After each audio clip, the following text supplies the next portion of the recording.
سوري صاحبي ساك waxaan rabnaa inaan ka hadalno madaxweynihii Mareykanka oo maalin dhow aflagaada xun noo geystay wuxuu aflagaadiyay Ilhaan Cumar ma ahaynay waxay ahayd jiritaanka Soomaalida Soomayn waxyaabihii uu yiri balorta aan wax yar soo qaadana bal kadibaan waxaan arkaynaa waxa laga dhihi kara iyo waxa mas'uul Soomaaliyeed uu ka dhihi doono. She originally from Somalia. So how are they doing it? How's their government? Do they have a president? Do they have a council? Do they have anything? Do they have police? I love these people that come from a place with nothing, no anything, and then they tell us how to run our country. No, I think she originally from Somalia. So how are they doing it? How's their government? Do they have a president? Do they have a council? Do they have anything? Do they have police? كانسلر يدولده هوس ملايين أسكر ملايين دلكود من دفاع عن كلام دقالة ملايين دلكاسي كسر جدا عمل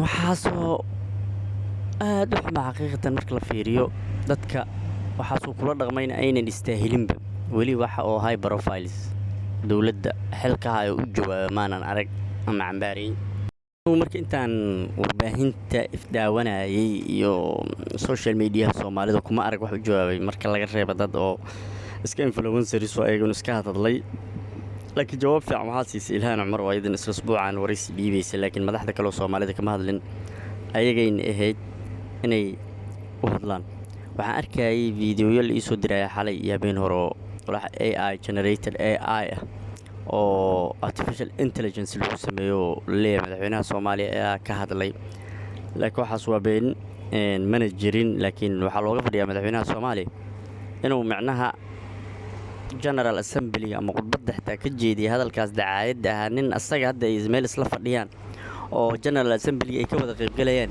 inuu yiraahdo dalkiisa madaxweyne ma leh and is the worst place on earth. But here's the truth. The United States is one of our biggest supporters. You've helped rebuild our country, funded our government, and paid the salaries of our troops. In the last 20 years alone, America has spent over $150 billion in Somalia, funding schools, agriculture, and jobs. Its absence is felt. And yes, we understand your comments may have been aimed at Representative Ilhan Omar. We get the politics. But let me be clear. Somalia is a deeply religious Muslim nation. And in many ways, our values align more closely with your MAGA supporters than with liberal secularism. In fact, Islam and Christianity have more in common with each other than either has with Judaism, especially on core beliefs. As Muslims, we believe in Jesus, peace be upon him, and we believe in his return.